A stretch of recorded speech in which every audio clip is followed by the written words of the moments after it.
Somos fuertes. Estamos orgullosos. Somos la Fundación Comunitaria Latina de Colorado. Construimos comunidades vibrantes en todo el estado al invertir en nuestra gente.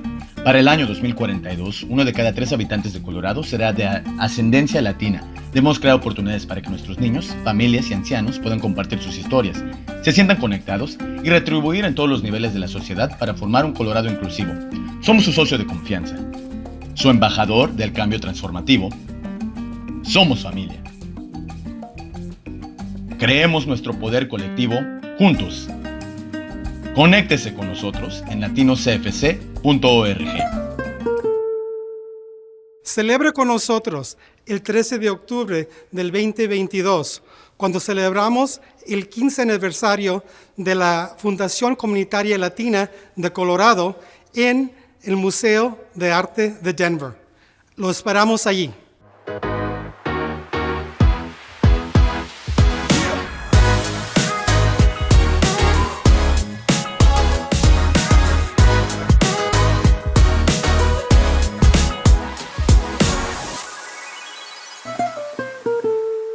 La Fundación Comunitaria Latina de Colorado le da la bienvenida a la serie Nuestra Historia. Estos podcasts elevan y abordan temas pertinentes a las comunidades latinas en Colorado y de otros lugares. Hola, mi nombre es Carlos Martínez y soy parte de la Fundación Comunitaria Latina de Colorado. La Fundación le da la bienvenida al podcast Nuestra Historia, Poder Colectivo. Este episodio, La Lucha, Acción Liberadora, presenta un panel dinámico de guerreros comunitarios. Será moderada por mí, Carlos Martínez, pero también tenemos a la doctora Lili Cervantes, Vinny Cervantes, Patricia Miller y Tonette Salazar. Ellos compartirán cómo crecieron su liderazgo para crear un cambio en la comunidad latina al nivel local y estatal y en múltiples sectores.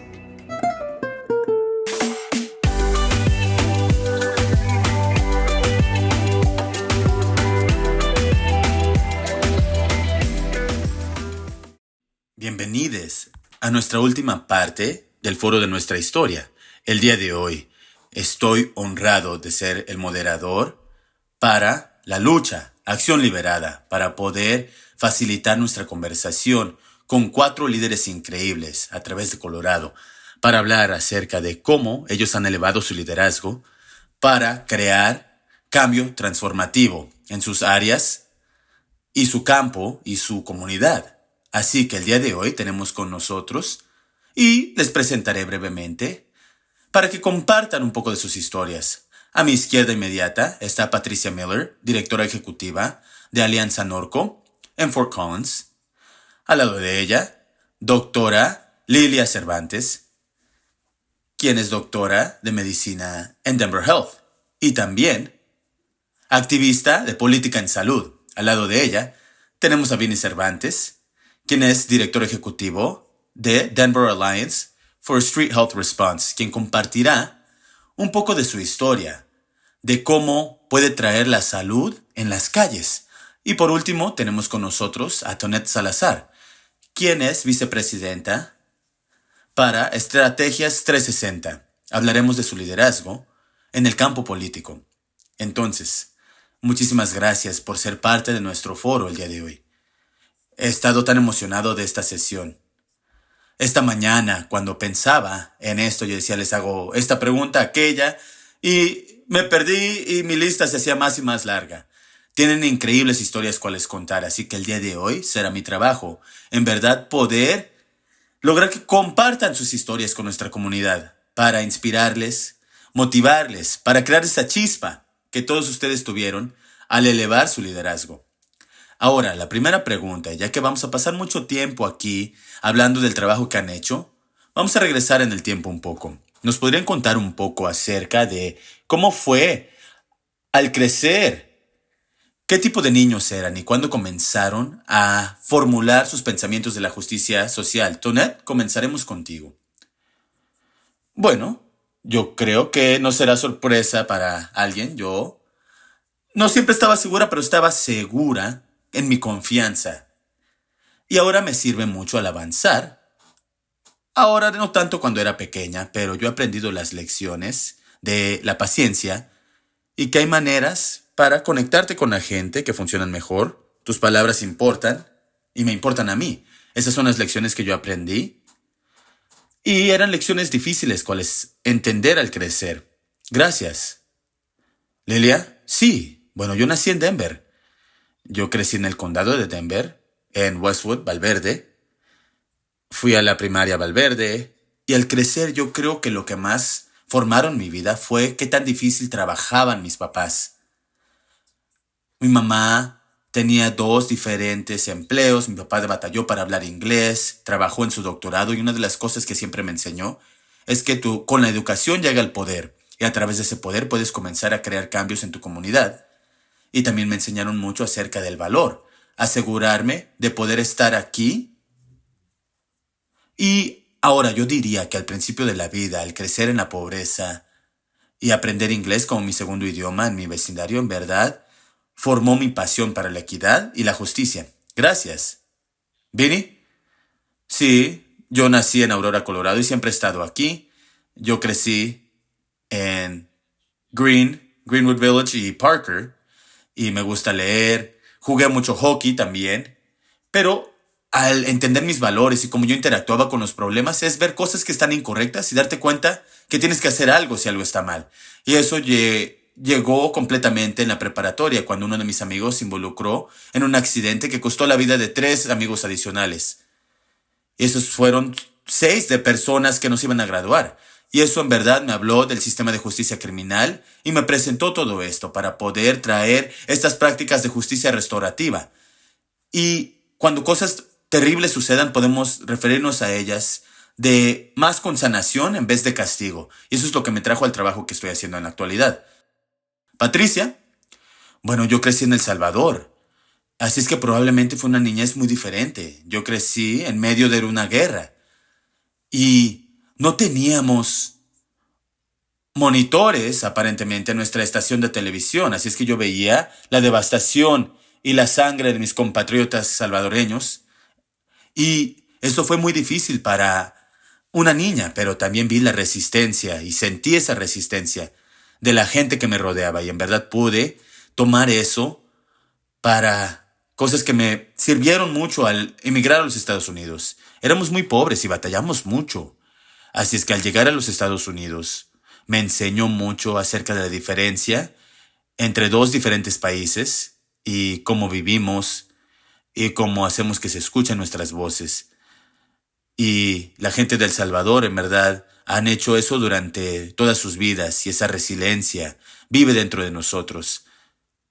Y estoy orgullosa de eso hasta este día. Bueno, en nuestras familias, especialmente si crecimos en comunidades oprimidas o éramos inmigrantes, nuestros padres nos decían, quédate callado, no digas nada y simplemente no meterse en problemas o algo, ¿verdad? Ni causar algo, ni causar problemas. Pero obviamente todos ustedes han causado cierta cantidad de problemas. Hay algo en tu crianza cultural donde tuviste que olvidar algo para poder llegar a tu liderazgo y a tu poder. Cualquiera de ustedes puede comenzar.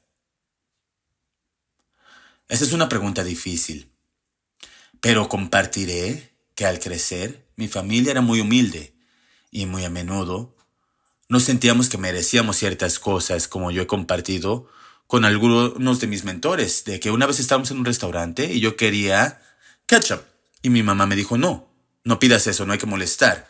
Y es interesante porque eso es algo que en verdad tuve que olvidar, encontrar el poder de mi voz. La primera vez que me reuní con mi supervisor, tenía ansiedad de pedir fondos para un programa cual esperaba lanzar, pero tomó como al exponerme una y otra vez para encontrar el poder dentro de mi voz, para en verdad poder utilizarla para mi comunidad. Fue ese sentimiento de no merecer, y eso lo tenía que olvidar. Sí, yo diría que hubo cierto nivel de vergüenza y exclusión con el que crecí, especialmente creciendo en comunidades que no se parecían a mí. Y un ejemplo de eso fue cuando mi hermana y yo descubrimos a Selena y ella quería disfrazarse de Selena para Halloween. Y mi papá le dijo, nuestra comunidad no va a entender quién es.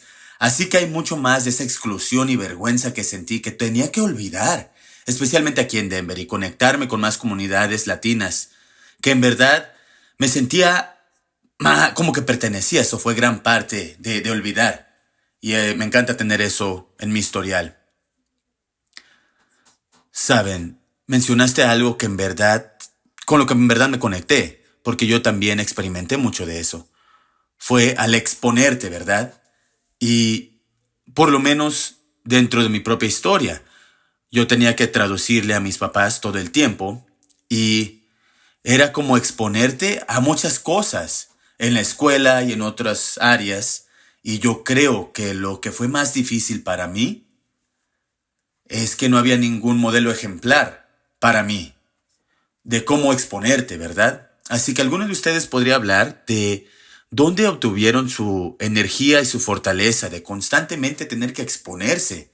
Y eso les ayudó a hacerse más fuertes. Dijiste que eras muy fuerte siempre, pero ¿qué es lo que hace exponerte todo el tiempo a diferentes cosas? ¿Qué nos hace en nuestro desarrollo, especialmente en una edad temprana? Yo creo que quizá mi experiencia al crecer en el sur de Nuevo México, nuestra experiencia fue un poco diferente. No era fuera de lo usual que los latinos estuvieran en posiciones de poder y fueran empresarios. Y cuando llegué a Colorado para la universidad, fue una experiencia muy diferente. Así que yo crecí al exponerme. Estaba bien exponerse, ser exitosa.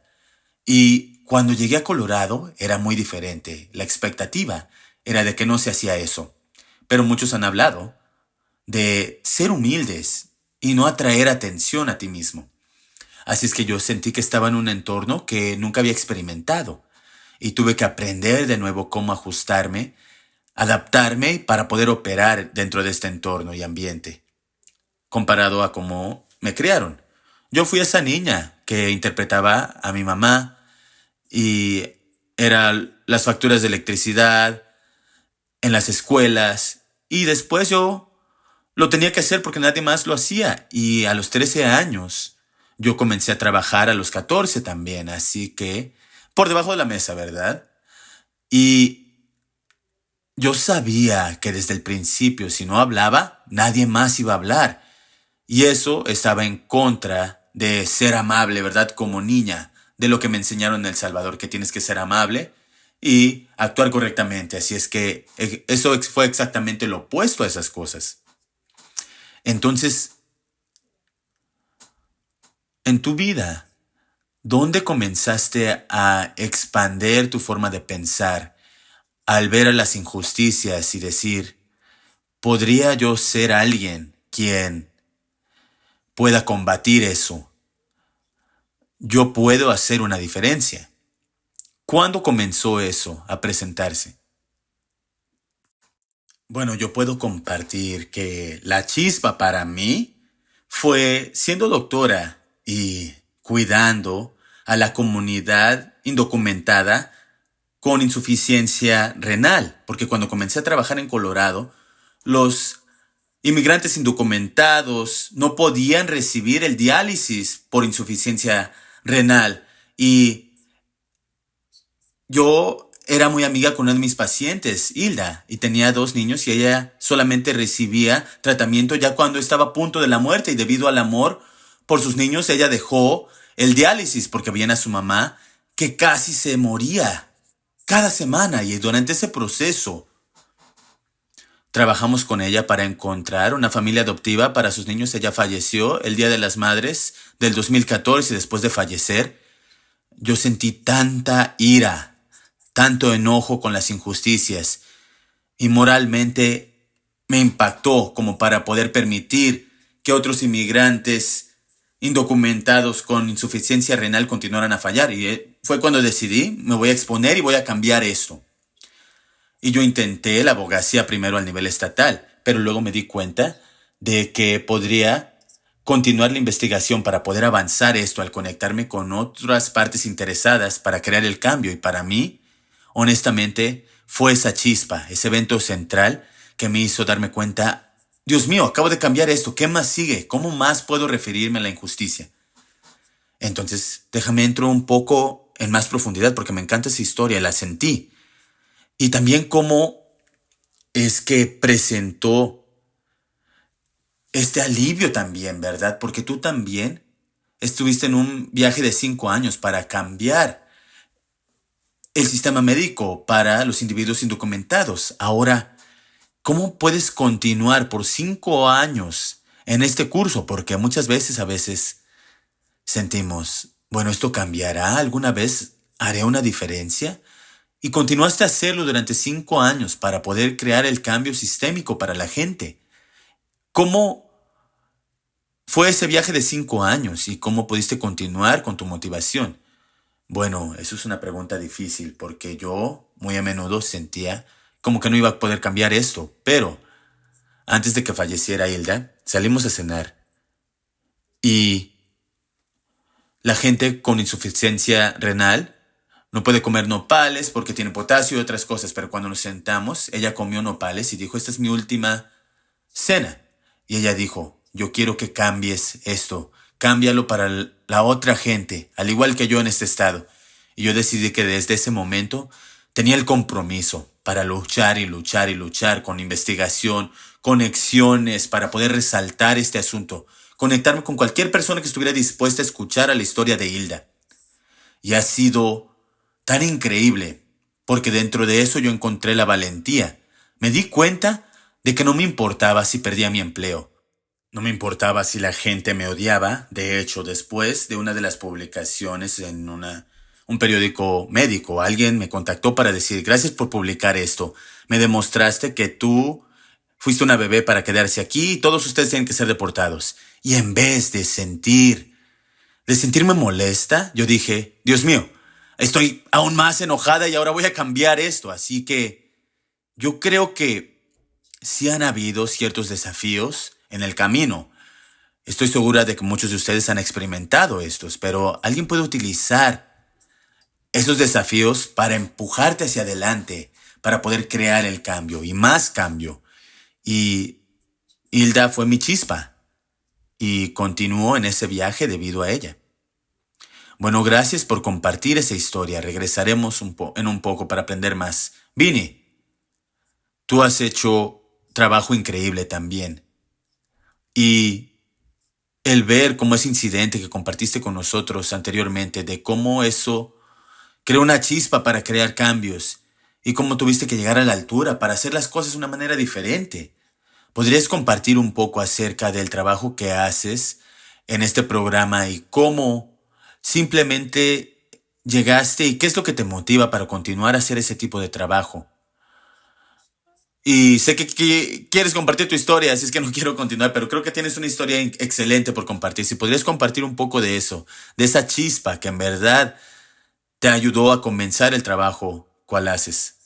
Sí, bueno, sabes, tenemos tantos movimientos en este momento a nivel nacional y local, donde vimos estos nombres que se ven en la televisión, las redes sociales, de personas que se han perdido a la violencia policial. Y eso es lo que en verdad me hizo conectarme con esos problemas y crear el cambio. Y también mi experiencia personal con eso, al conocer a la gente, quien está conectada a mi familia, quienes son explícitamente racistas, que han dañado a nuestras comunidades. Y eso me llevó a querer cambiar esos problemas y comenzaba al decir, podemos hacer cosas en el sistema para cambiar la manera en cómo actúa la policía en nuestra comunidad. Pero podemos ir aún mejor que eso, podemos transformar cuando esto sucede y cómo respondemos. Y eso es lo que me llevó a querer traer una alternativa no policial a Denver, cual se inspiró en un programa que ha tenido éxito por 30 años. Tenemos un modelo que se ha comprobado que puede ahorrarle dinero a la ciudad. Podrían ser hasta 50 millones de dólares aquí en Denver, así es que tenemos que continuar ese trabajo aquí. ¿Puedes hablar un poco de lo que hace ese programa? Sí, el programa STAR manda a un paramédico y a un doctor de salud médica cuando se presentan estos problemas. Y tomó un par de años para poder traerlo aquí. Fue la manifestación de tantas décadas de que la gente decía, necesitamos mejorar, tenemos que hacer algo diferente en la comunidad en términos de problemas de seguridad. Y el programa ya se ha implementado por un año y se está expandiendo. Acabo de dar una presentación donde vamos a tener 6 camiones, 12 respondedores y estamos muy orgullosos de ese programa como organización de Dasher al haber dirigido ese programa y que hemos mantenido la voz comunitaria en el espacio, pero también puede mejorarse, puede servir mejor a nuestra comunidad y a nuestra comunidad latina en particular. Algunos de los datos que se están presentando tiene fallas severas en cómo sirven en nuestra comunidad y cómo se refiere a nuestras necesidades. Estamos orgullosos, pero podría ser mucho mejor y en eso estamos trabajando y estamos expandiéndonos a otras ciudades. Trabajamos con 14 comunidades ahora en el estado para poder traer una alternativa similar a esas ciudades también. Así que se ha expandido mucho.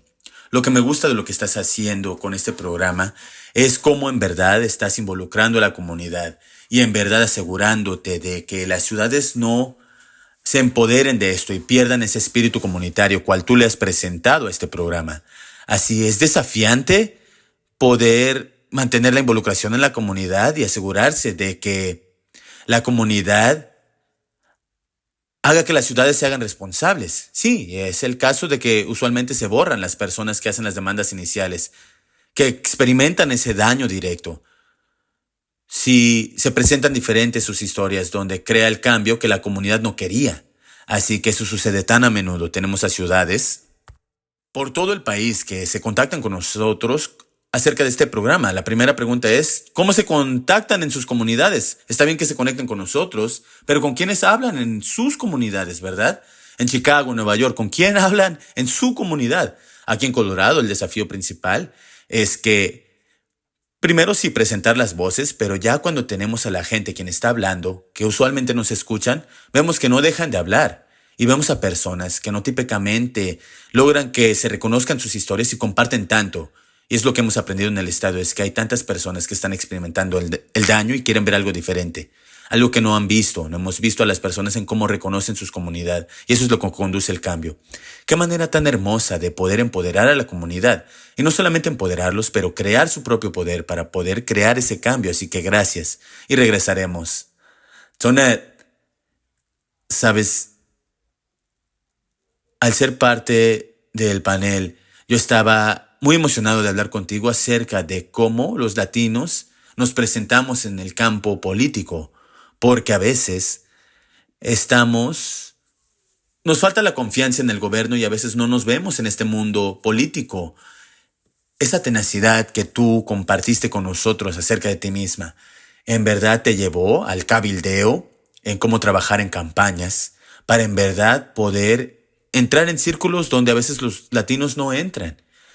Fuiste instrumental al ayudar a aprobar el proyecto de ley ASSET para asegurarnos de que nuestros estudiantes indocumentados podrían pagar el pago universitario estatal. Te has involucrado en la educación del kinder al 12º grado y educación avanzada y también en otros temas importantes para la comunidad. ¿Podrías compartir un poco acerca de cómo navegas este campo?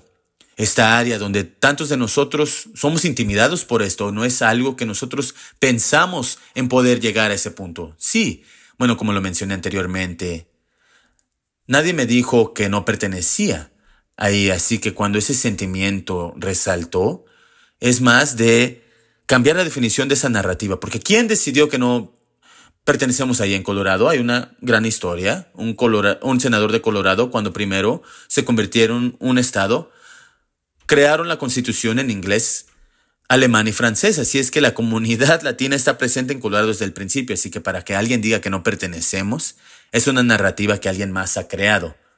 Y la gente puede decidir creer en ella o no, pero cuando ves alrededor es difícil el no ver a la gente que se parezca a ti en espacios donde se toman las decisiones. Desafortunadamente, como seguimos mencionando, vemos más oficiales latinos al nivel local, estatal y esperemos también al nivel federal, pero también necesitamos a la gente que entiendan estos problemas y se pueda involucrar con la comunidad como ya lo ha compartido Vini, para que puedan entender a la comunidad y trabajar juntos para desarrollar esas soluciones. Tan a menudo tenemos una solución en búsqueda de un problema. Y Vini, como lo mencionaste, con otros estados, habías preguntado si habían hablado con su comunidad. muy a menudo es lo que yo digo. Cuando se presenta una solución, ¿con quién han hablado en la comunidad que ha identificado este problema? O que ha identificado esta solución como una que funcionará. La otra parte es asegurarnos de que la comunidad entienda el espacio donde opera y que les podemos presentar y preparar para el éxito.